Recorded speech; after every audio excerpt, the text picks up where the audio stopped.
Cathedral, written by Raymond Carver, first published in 1981. This blind man, an old friend of my wife's, he was on his way to spend the night.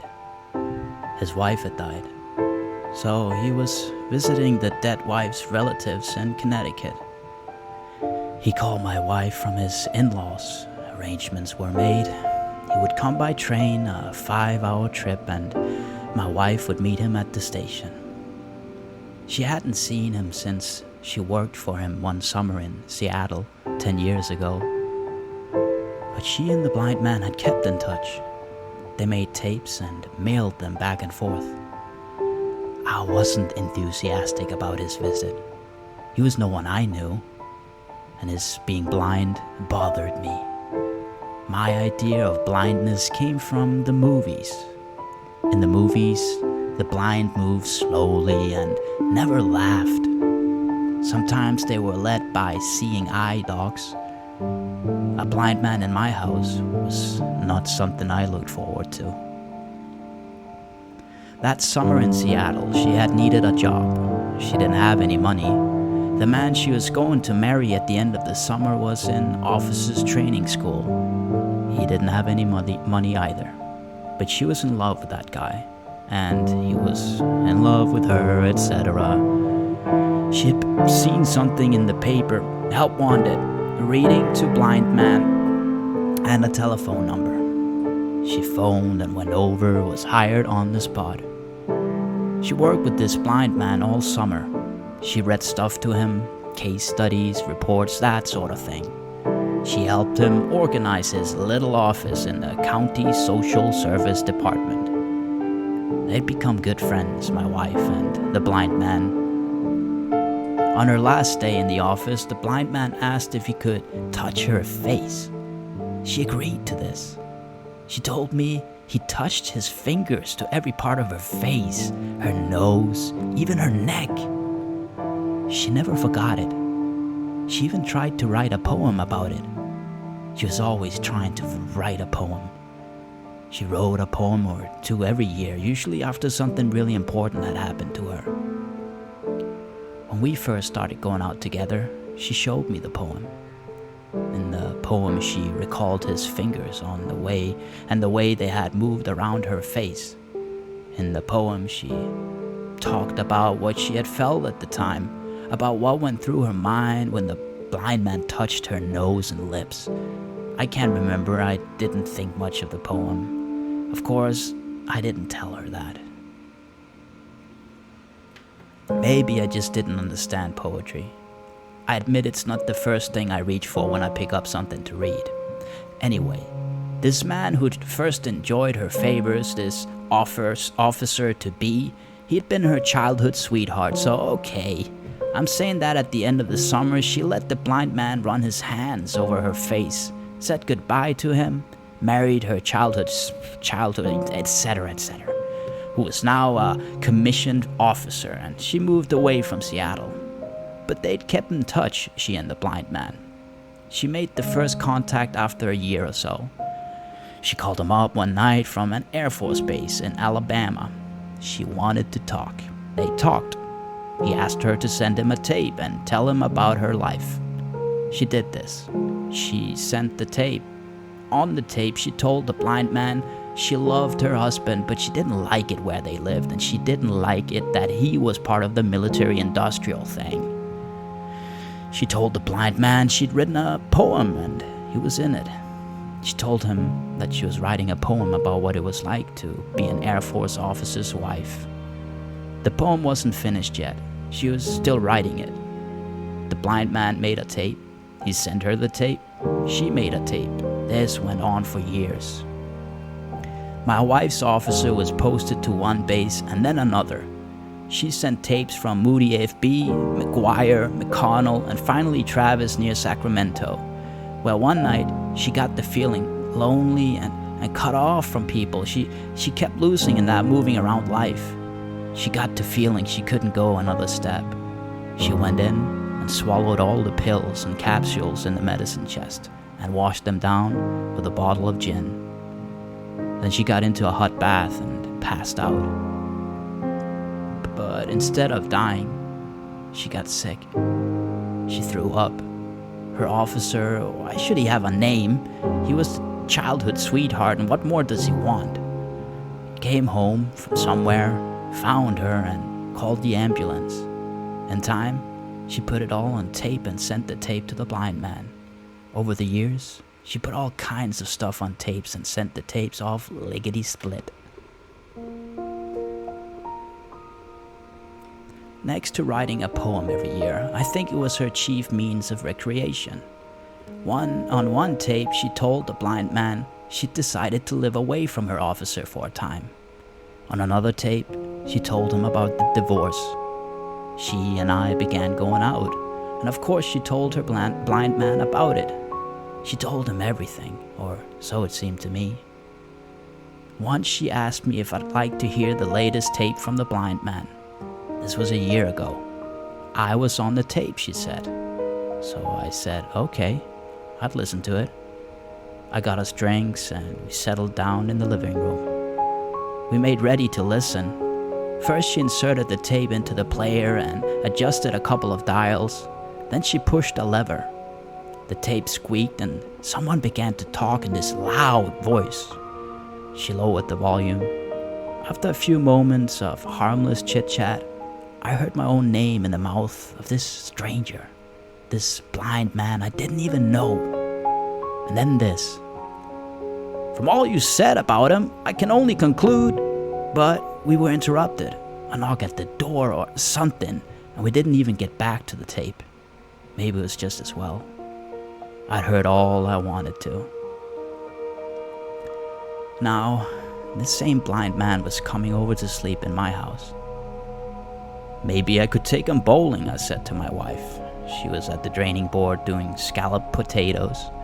She put down the knife she was using and turned around. If you love me, she said, you can do this for me. If you don't love me, okay. But if you had a friend, any friend, and the friend came to visit, I'd make him feel comfortable. She wiped her hands with a dish towel. I don't have any blind friends, I said. You don't have any friends, she said, period. Besides, she said, God damn it, his wife just died. Don't you understand that? The man's lost his wife. I didn't answer. She told me a little about the blind man's wife. Her name was Beulah. Beulah? That's a name for a colored woman. Was his wife a Negro? I asked. Are you crazy? My wife said. Have you just flipped out or something? She picked up a potato. I saw it hit the floor, then roll under the stove. What's wrong with you? She said. Are you drunk? I'm just asking, I said. Right then, my wife filled me in with more detail than I cared to know. I made a drink and sat at the kitchen table to listen. Pieces of the story began to fall in place. Beulah had gone to work for the blind man the summer after my wife had stopped working for him. Pretty soon Beulah and the blind man had themselves a church wedding. It was a little wedding. Who'd want to go to such a wedding in the first place? Just the two of them, plus the minister and the minister's wife. But it was a church wedding just the same. It was what Beulah had wanted, he said. But even then, Beulah must have been carrying the cancer in her glands. After they had been inseparable for 8 years, my wife's word, inseparable, Beulah's health went into a rapid decline. She died in a Seattle hospital room, the blind man sitting beside the bed and holding on to her hand. They'd married, lived, and worked together, slept together, had sex, sure, and then the blind man had to bury her. All this without his having ever seen what the goddamn woman looked like. It was beyond my understanding. Hearing this, I felt sorry for the blind man for a little bit, and then I found myself thinking what a pitiful life this woman must have led. Imagine a woman who had never seen herself as she was seen in the eyes of her loved one. A woman who could go on day after day and never receive the smallest compliment from her beloved. A woman whose husband could never read the expression on her face, be it misery or something better. Someone who could wear makeup or not. What difference to him? She could, if she wanted, wear green eyeshadow around one eye and straight pin in her nostril, yellow slacks and purple shoes. No matter. And then to slip off into death, the blind man's hand on her hand, his blind eyes streaming with tears. I'm imagining now. Her last thought may be this, that he never even knew what she looked like, and she on an express to the grave. Robert was left with a small insurance policy and half of a 20 peso Mexican coin. The other half of the coin went into the box with her. Pathetic. So, when the time rolled around, my wife went to the depot to pick him up. With nothing to do but wait. Sure, I blamed him for that. I was having a drink and watching the TV when I heard the car pull into the drive. I got up from the sofa with my drink and went to the window to have a look. I saw my wife laughing as she parked the car. I saw her get out of the car and shut the door. She was still wearing a smile. Just amazing. She went around to the other side of the car to where the blind man was already starting to get out. This blind man, feature this. He was wearing a full beard. A beard on a blind man. Too much, I say. The blind man reached into the back seat and dragged out a suitcase. My wife took his arm, shut the car door, talking all the way, moved him down the drive and then up the steps to the front porch. I turned off the TV. I finished my drink, rinsed the glass, dried my hands. Then I went to the door.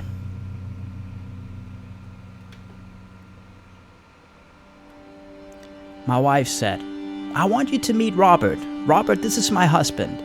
I've told you all about him." She was beaming. She had this blind man by his coat sleeve.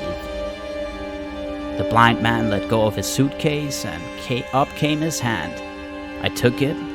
He squeezed hard, held my hand, and then he let it go. "I feel like we already met," he boomed. "Likewise," I said. I didn't know what else to say. Then I said, "Welcome. I heard a lot about you." We began to move then, a little group, from the porch into the living room, my wife guiding him by the arm. The blind man was carrying his suitcase in his other hand. My wife said things like, "To your left here, Robert, that's right. Now watch it, there's a chair, that's it. Sit down right here. This is the sofa. We just bought this sofa 2 weeks ago." I started to say something about the old sofa. I liked that old sofa, but I didn't say anything. Then I wanted to say something else, small talk about the scenic ride along the Hudson, how going to New York you should sit on the right-hand side of the train, and coming from New York, the left-handed side. "Did you have a good train ride?" I said. "Which side of the train did you sit on, by the way?" "What a question, which side?" my wife said. "What's it matter which side?" she said. "I just asked," I said. "Right side," said the blind man said. "I hadn't been on a train in nearly 40 years, not since I was a kid, with my folks. That's been a long time. I'd nearly forgotten the sensation. I have winder in my beard now," he said. So I've been told anyway. "Do I look distinguished, my dear?" the blind man said to my wife.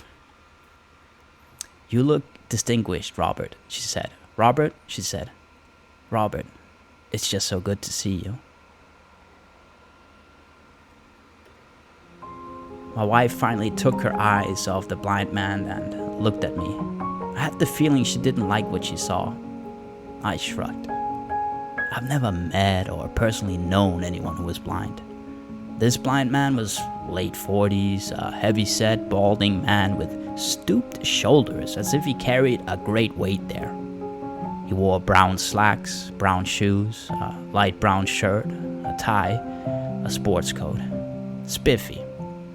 He also had this full beard, but he didn't use a cane and he didn't wear dark glasses. I'd always thought dark glasses were a must for the blind. Fact was, I wish he had a pair. At first glance, his eyes looked like anyone else's eyes, but if you look close, there's something different about them. Too much white in the iris for one thing, and the pupils seemed to move around in the sockets without his knowing it or being able to stop it. Creepy. As I stared at his face, I saw the left pupil turn in towards his nose, while the other made an effort to keep in one place. It was only an effort, for that one eye was on the roam without his knowing it or wanting it to be. I said, "Let me get you a drink. What's your pleasure? We have a little bit of everything. It's one of our pastimes." "But I'm a Scotchman myself," he said fast enough in this big voice. "All right," I said. "Bub?" "Sure you are. I knew it." He let his fingers touch his suitcase, which was sitting along the sofa. He was taking his bearings. I didn't blame him for that. "I'll move it up to your room," my wife said. "No, that's fine," the blind man said loudly. "It can go up when I go up." "A little water with the scotch," I said. "Very little," he said. "I knew it," I said. He said, "Just a tad. The Irish actor, Barry Fitzgerald? I'm like that fellow. When I drink water," Fitzgerald said, "I drink water. When I drink whiskey, I drink whiskey." My wife laughed. The blind man brought his hand up under his beard. He lifted his beard slowly and let it drop.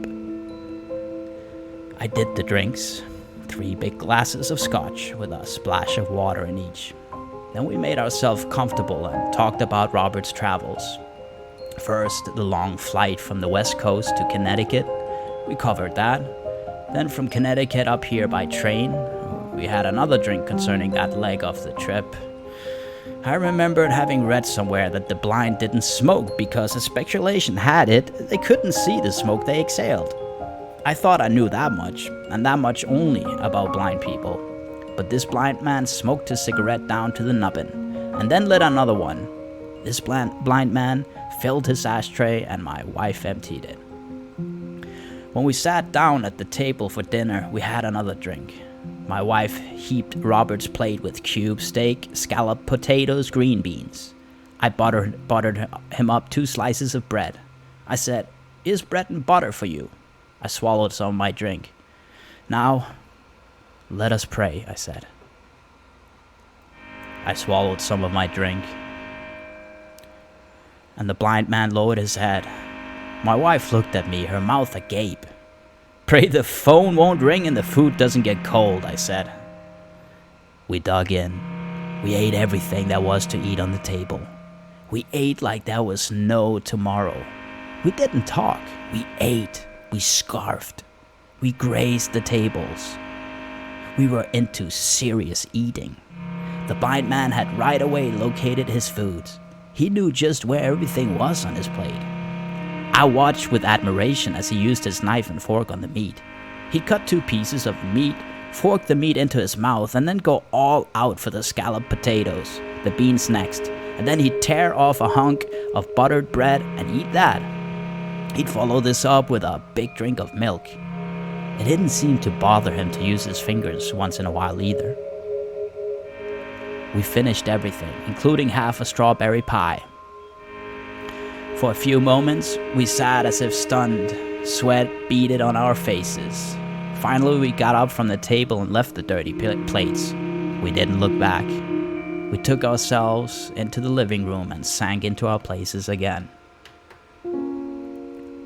Robert and my wife sat on the sofa. I took the big chair.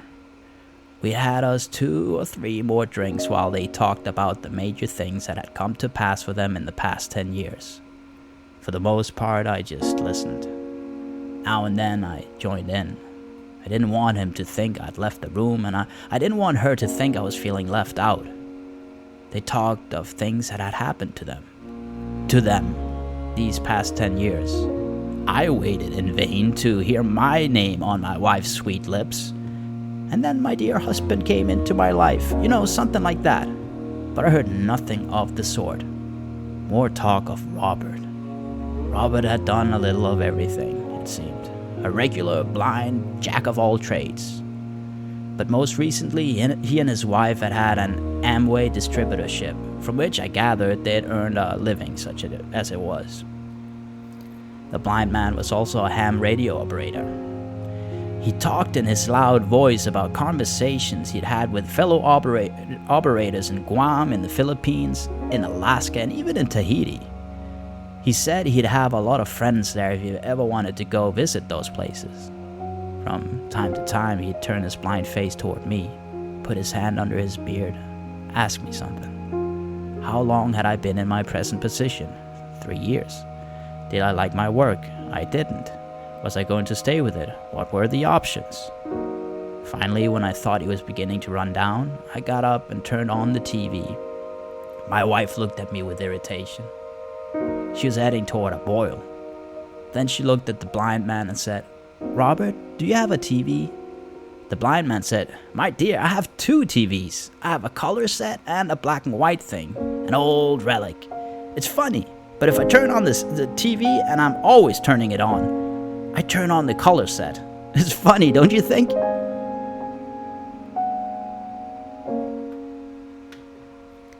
I didn't know what to say to that. I had absolutely nothing to say to that.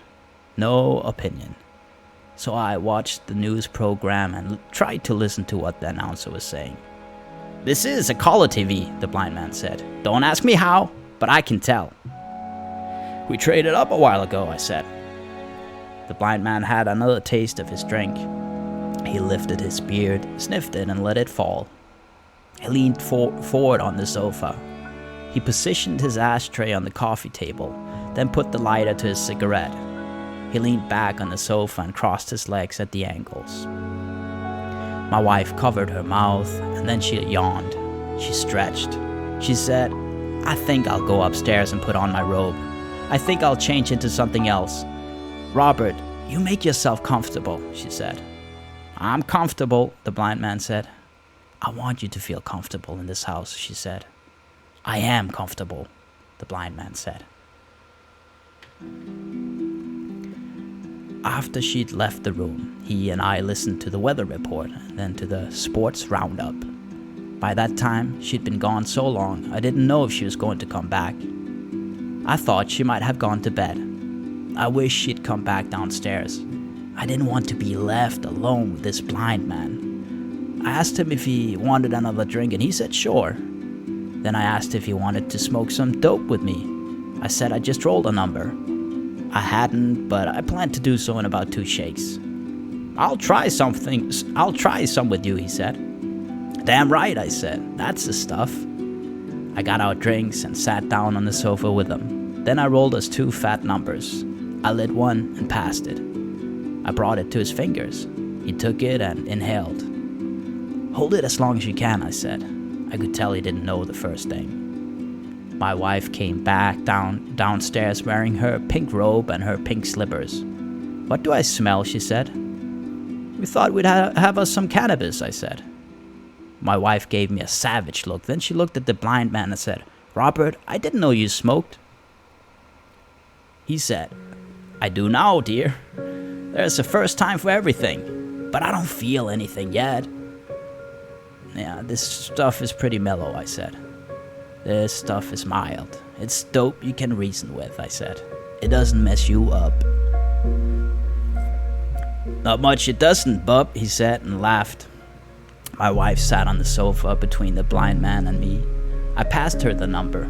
She took it and toked and then passed it back to me. "Which way is this going?" she said. Then she said, "I shouldn't be smoking this. I can hardly keep my eyes open as it is. That dinner did me in. I shouldn't have eaten so much." "It was the strawberry pie," the blind man said. "That's what did it," he said, and he laughed his big laugh. Then he shook his head. "There's more strawberry pie," I said. "Do you want some more, Robert?" my wife said. "Maybe in a little while," he said. We gave our attention to the TV. My wife yawned again. She said, "Your bed is made up when you feel like going to bed, Robert. I know you must have had a long day. When you're ready to go to bed, say so." She pulled his arm. "Robert?" He came to and said, "I've had a real nice time. This beats tapes, doesn't it?" I said, "Coming at you," and I put the number between his fingers. He inhaled, held the smoke, and then let it go. It was like he'd been doing this since he was 9 years old. "Thanks, bub," he said, "but I think this is all for me. I think I'm beginning to feel it," he said. He held the burning roach out for my wife. "Same here," she said. "Ditto, me too." She took the roach and passed it to me. "I may just sit here for a while between you guys with my eyes closed. But don't let me bother you, okay? Either one of you. If it bothers you, say so. Otherwise, I may just sit here with my eyes closed until you're ready to go to bed," she said. "Your bed's made up, Robert, when you're ready. It's right next to our room at the top of the stairs. We'll show you up when you're ready. You wake me up now, guys. If I fall asleep." She said that, and then she closed her eyes and went to sleep. The news program ended. I got up and changed the channel. I sat back down on the sofa. I wished my wife hadn't pooped out. Her head lay across the back of the sofa, her mouth open.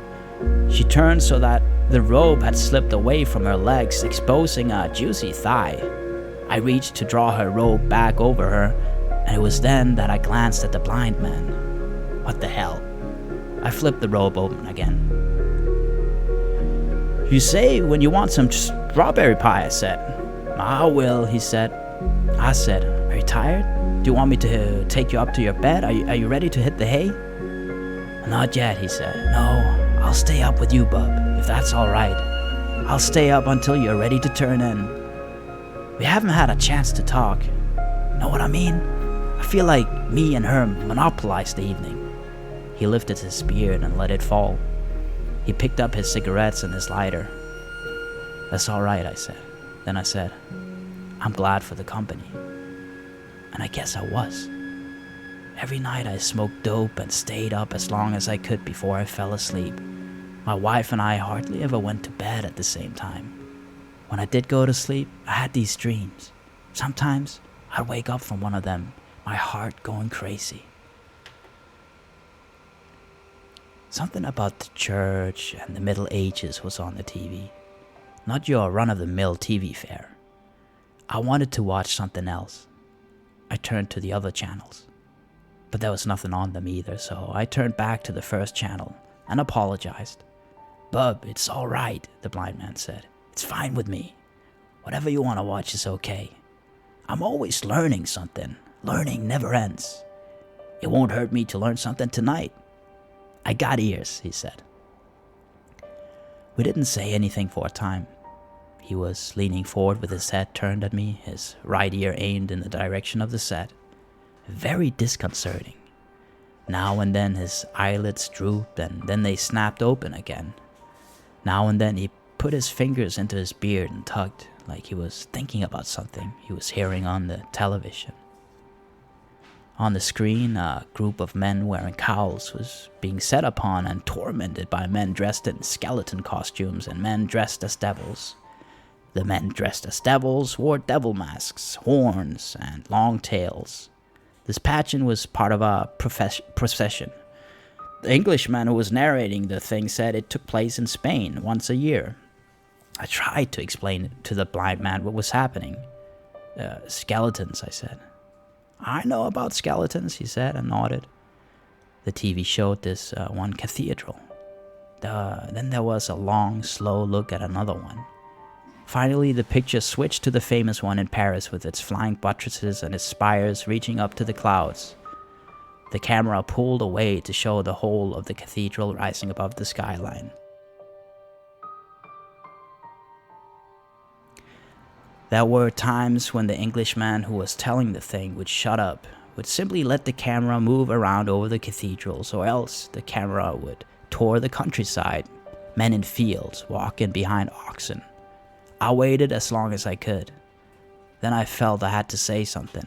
I said, They're showing the outside of this cathedral now. Gargoyles. Little statues carved to look like monsters. Now I guess they're in Italy? Yeah, they're in Italy. There are paintings on the walls of this one church. Ah, are those fresco painting, bub? He asked, and he sipped from his drink. I reached for my glass, but it was empty. I tried to remember what I could remember. You're asking me, are those frescoes? I said. That's a good question. I don't know. The camera moved to a cathedral outside Lisbon. The difference in the Portuguese cathedral compared with the French and Italian were not that great, but they were there, mostly the interior stuff. Then something occurred to me and I said, something has occurred to me. Do you have any idea what a cathedral is? What they look like, that is? Do you follow me? If somebody says cathedral to you, do you have any notion what they're talking about? Do you know the difference between that and a Baptist church, say?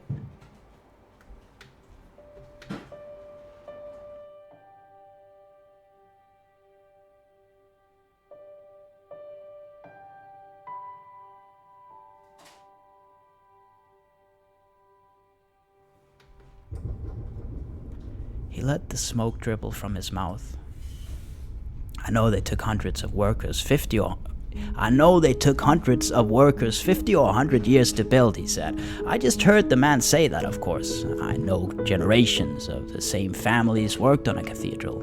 I heard him say that too. The men who began their life's work on them, they never lived to see the completion of their work. And that wise, bub, they're no different from the rest of us, right? He laughed. Then his eyelids drooped again, his head nodded. He seemed to be snoozing. Maybe he was imagining himself in Portugal. The TV was showing another cathedral now. This one was in Germany. The Englishman's voice droned on. Cathedrals, the blind man said, and he sat up, rolled his head back and forth. If you want the truth, bub, that's about all I know. What I just said. What I heard him say. But maybe you could describe one to me. I wish you'd do it. I'd like that. If you want to know, I really don't have a good idea. I stared hard at the shot of the cathedral on the TV. How could I even begin to describe it?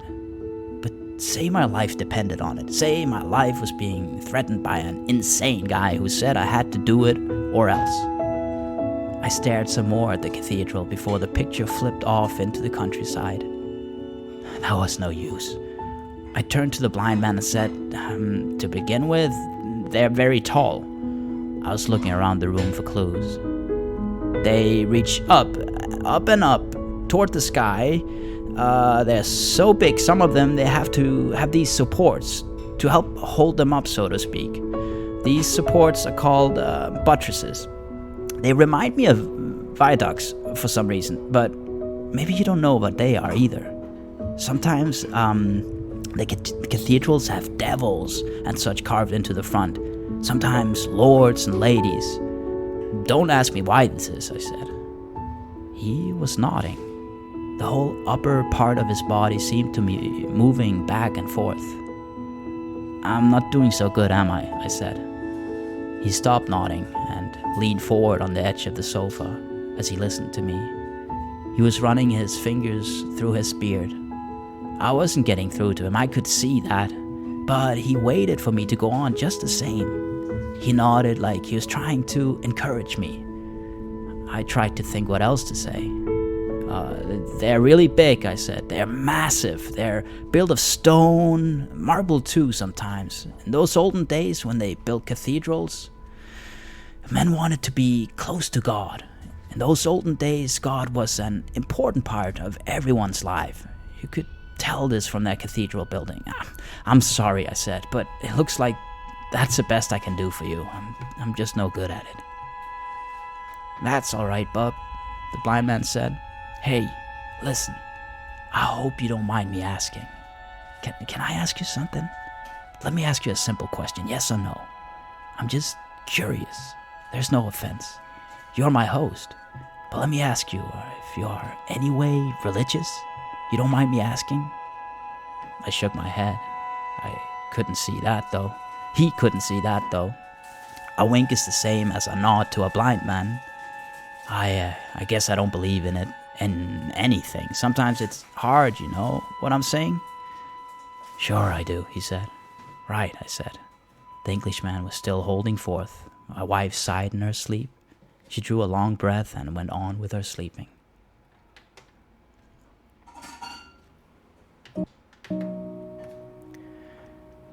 You'll have to forgive me, I said, but I can't tell you what a cathedral looks like. It just isn't in me to do it. I can't do it any more than I've done. The blind man sat very still, his head down as he listened. I said, the truth is, cathedrals don't mean anything special to me. Nothing, cathedrals. There's something to look at on late-night TV, that's all they are. It was then that the blind man cleared his throat. He brought something up. He took a handkerchief from his back pocket, then he said, I get it, bub. It's okay. It happens. Don't worry about it, he said. Hey, listen to me. Will you do me a favor? I got an idea. Why don't you find us some heavy paper and a pen? We'll do something. We'll draw one together. Get us a pen and some heavy paper. Go on, bub. Get the stuff, he said. So I went upstairs. My legs felt like they didn't have any strength in them. They felt like they did after I'd done some running. In my wife's room, I looked around. I found some ballpoints in a little basket on her table. And then I tried to think where to look for the kind of paper he was talking about. Downstairs in the kitchen, I found a shopping bag with onion skins in the bottom of the bag. I emptied the bag and shook it. I brought it into the living room and sat down with it near his legs. I moved some things, smoothed the wrinkles from the bag, spread it out on the coffee table. The blind man got down from the sofa and sat next to me on the carpet. He ran his fingers over the paper. He went up and down the sides of the paper, the edges, even the edges. He fingered the corners. All right, he said. All right, let's do her. He found my hand, the hand with the pen. He closed his hand over my hand. Go ahead, Bob. Draw, he said. Draw. You'll see. I'll follow along with you. It's okay. Just begin now like I'm telling you. You'll see. Draw, the blind man said. So I began. First I drew a box that looked like a hose. It could have been the house I lived in. Then I put a roof on it. At either end of the roof I drew spires. Crazy. Swell, he said. Terrific. You're doing fine, he said. Never thought anything like this could happen in your lifetime, did you, bub? Well, it's a strange life. We all know that. Go on now. Keep it up. I put in windows with arches. I drew flying buttresses. I hung great doors. I couldn't stop. The TV station went off the air. I put down the pen and closed and opened my fingers. The blind man felt around over the paper. He moved the tips of the fingers over the paper, all what I had drawn, and he nodded. Doing fine, the blind man said. I took up the pen again, and he found my hand. I kept at it. I'm no artist, but I kept drawing just the same. My wife opened her eyes and gazed at us. She sat up on the sofa, her robe hanging open. She said, "What are you doing? Tell me, I want to know."